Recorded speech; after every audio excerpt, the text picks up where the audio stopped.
I am the apocalypse. The cold was the first thing I felt. Even before my eyes were open, I felt a very deep chill in my core, 1,000 spindles of ice sewn between my tissues. I blinked, my eyelids slowly bringing and stealing back the darkness, and with it the desire to keep them closed forever. I was lying face down on the floor, the tiles speckled with brown blood.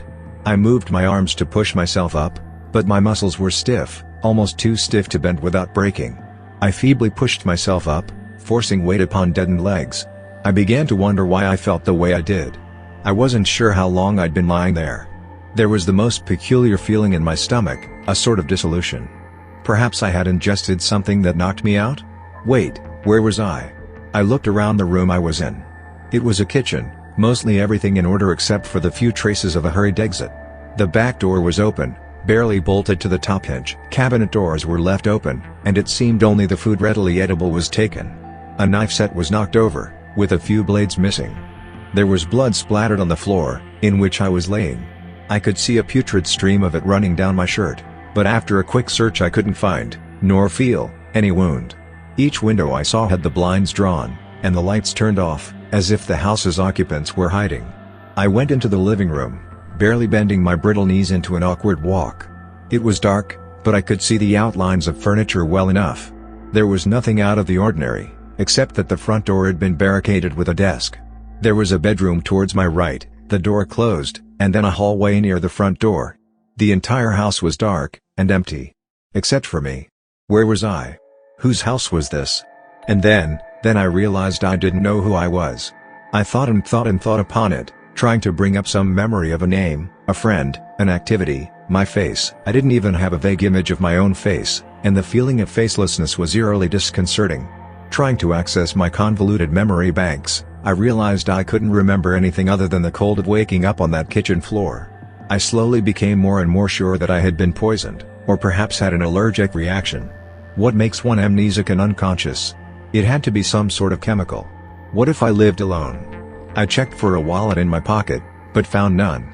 I tried to call out, but something was wrong with my voice, as it felt and sounded like my vocal cords were shredded. The only thing to come out was some sort of strangled noise, mixed with a phlegmatic sputter.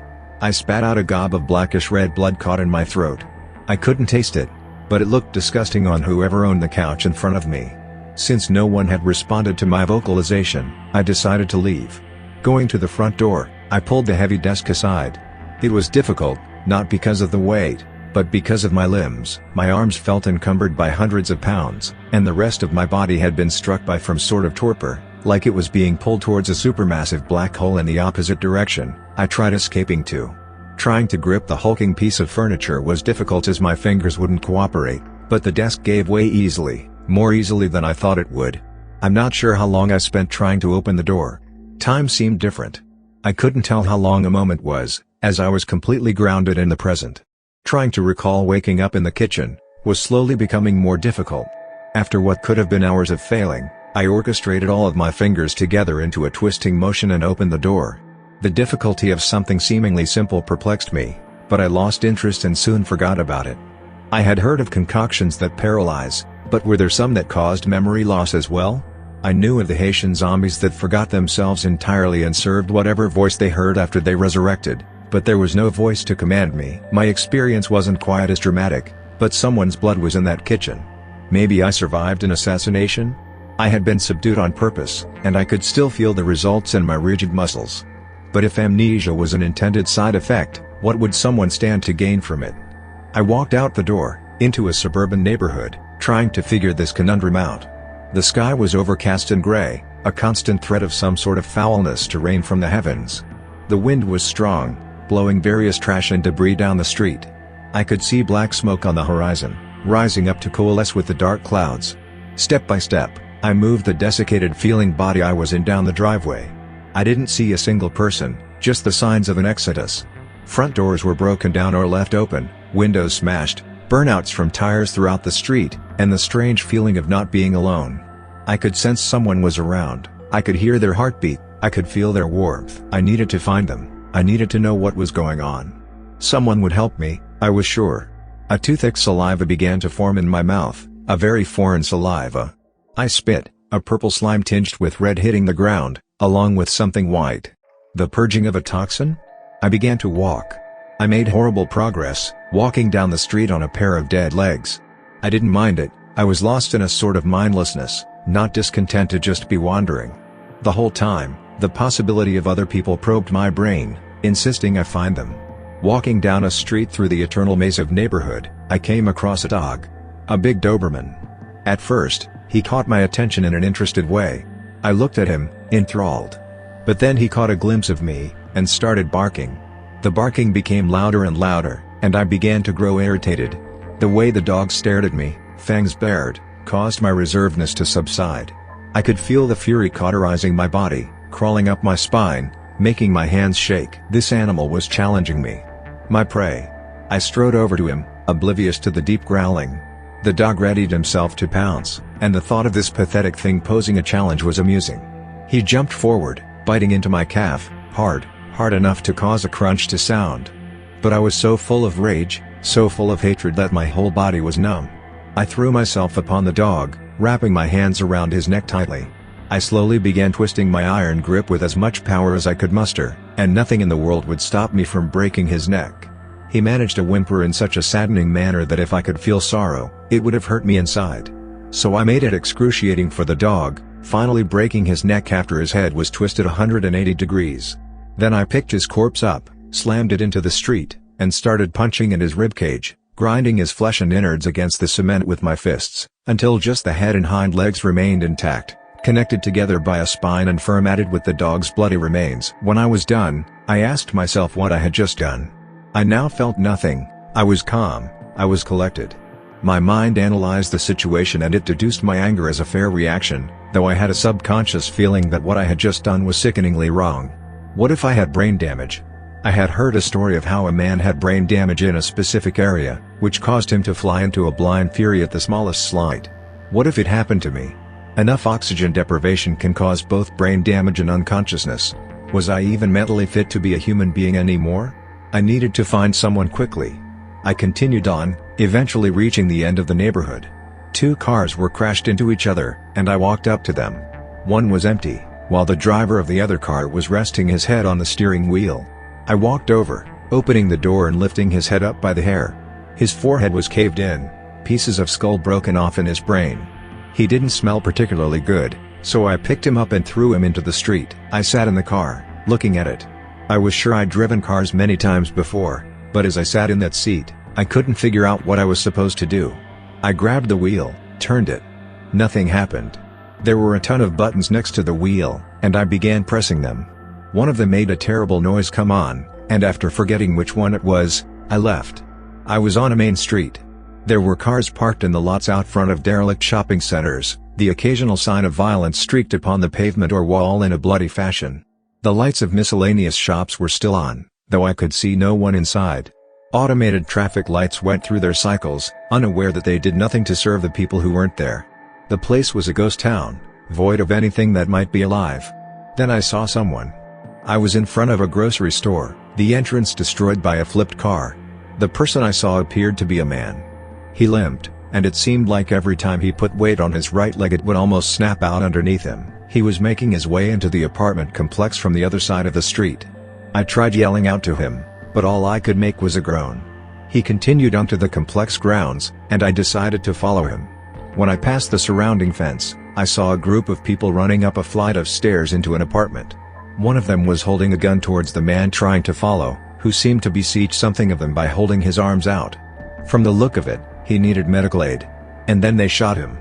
I immediately took cover behind the fence, peeking around the corner.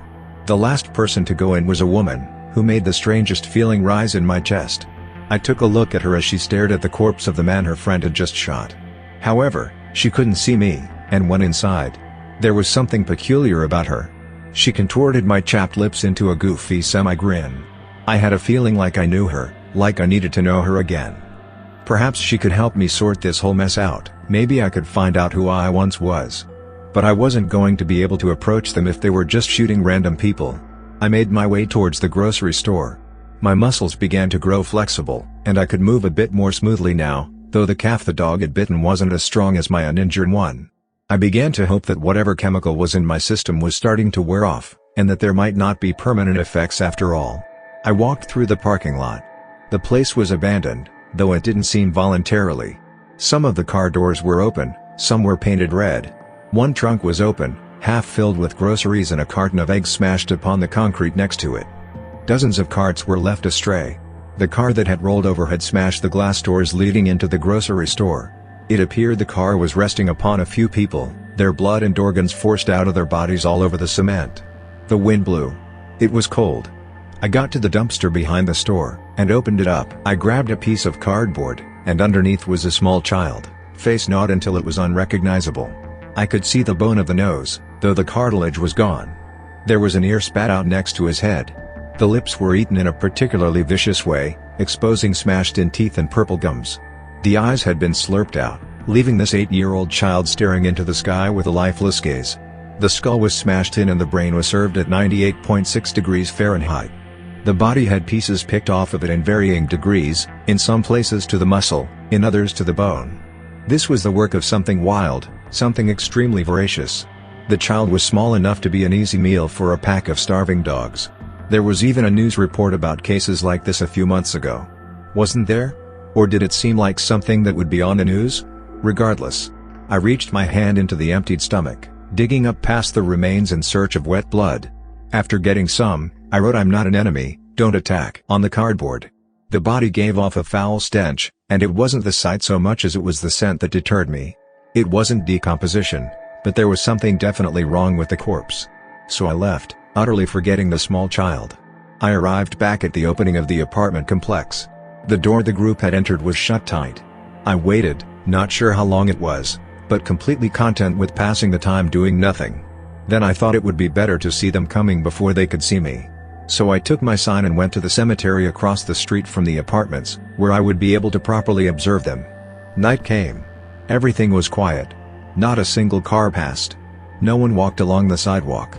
There wasn't a single person out picking up fast food, visiting the grocery store, or renting a movie. Orange glows on the horizon kept me company.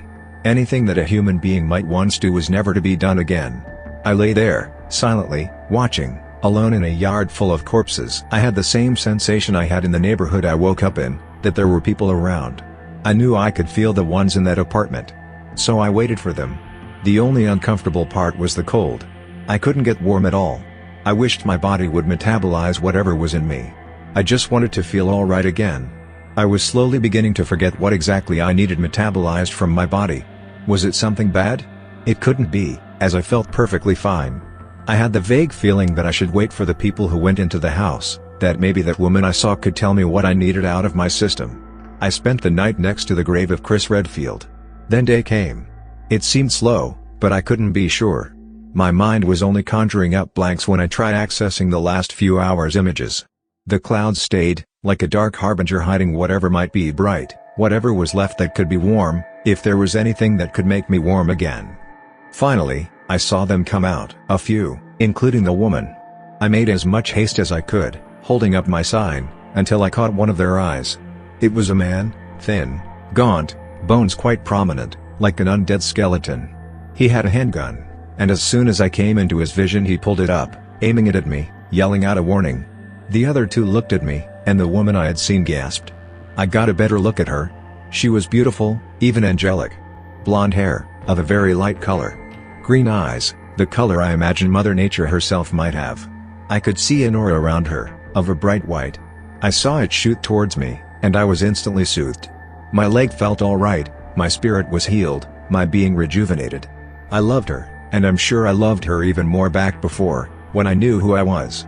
She looked at me, mouth agape, expression stunned. The skeleton covered in flesh took a step forward, but she stood in front of him. I held my sign out, and she read it. I could see a tear run down her face. They muttered a conversation to each other, but the man let me continue on. "No, how can you trust him?" the man yelled as the woman I loved started walking towards me. "We're going back, right now, with or without you." And the other two started running back up the stairs. They meant nothing to me, however, so I didn't care. I dropped the sign. This woman, a complete stranger to me, yet so familiar I felt that if I lost her now I would lose my entire life. She came closer, and stopped. "Is that you?" she whispered. "Yes." I managed to articulate with difficulty. For this woman I could remember nothing about, this woman that I loved, I would do anything. She walked up to me. I extended my arms to embrace her, and when she fell into them I ripped her fucking throat out, the flesh in my mouth 1 second and swallowed in the next. She started choking on blood, trying to scream and failing, falling to the concrete. She was mute, the same way I was. I got down to my knees, making a fist and smashing through her ribcage to get the best tasting organs. I broke the skin, broke bones, gripped her heart, ripped it out and started savoring it. I had no idea why I was doing any of this, as I was now a mere victim of my instincts. This drive took over my hands and jaws, this inherent rage encoded within my existence. I now knew the purpose of my existence. The only thing I loved right now was the way her flesh tasted, the first thing I had been able to taste in so long. It had the perfect texture, the right amount of chewiness, and the blood was a perfect complement. I felt an elation, I felt an amazing high I had never known as I consumed her carcass. I felt a tooth get stuck in a particularly calloused piece of hand, but swallowed it anyway. I would regret this later, if I could still regret. If I could still regret, I might regret that after I had my fill, this woman would get up, only to suffer the same bewilderment and estrangement from reality as I had. I might regret that I was purposely going to let her reanimate, so she could infect others.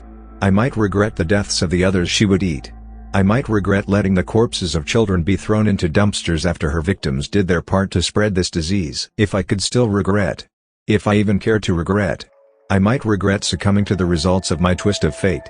I am now the plague bearer, I am now the one I used to despise in horror movies. I am the downfall of my former race. I am the apocalypse. And then I began to feast. I walked down the stairs of the safe house, a volunteer to collect supplies. Ash and Leon accompanied me. We made it down the stairs and walked over to the car. All of a sudden I heard a yell from Ash, and turned. He was holding his gun up towards one of the dead. It wasn't just one of the dead. It was my husband.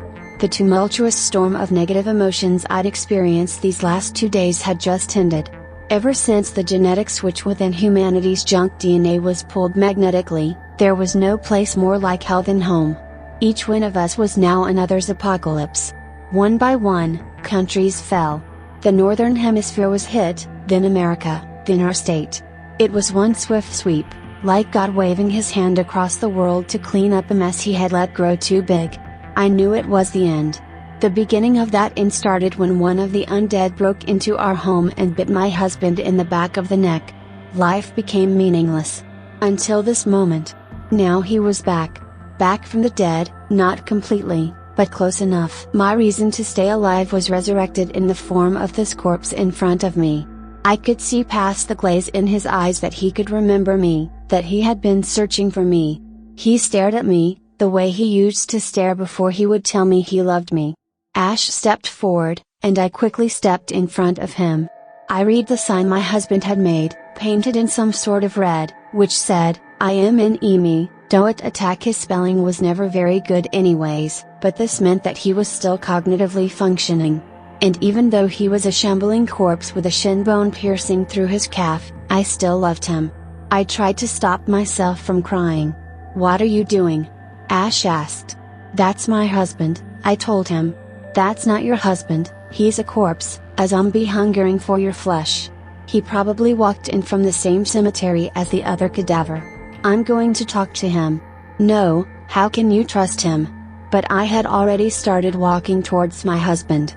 We're going back now, with or without you. I heard Ash yell, and then their footsteps up the stairs. I didn't need them, though. The only person I needed was him. The man in front of me, the one with the dilated, newly pigmented pupils that were as ghostly as the full moon, the one with the blanched, sickly pallor, whose jaw hung slightly slack and leaked a purple fluid. He was missing one of his front teeth, but with the bloody and rotting gums he had developed, it seemed like they'd all fall out soon anyhow. He was covered in dried blood, and smelled of decomposition. But death was the final barrier, and he had broken it. Now we could be together forever. I stopped in front of him. Is that you?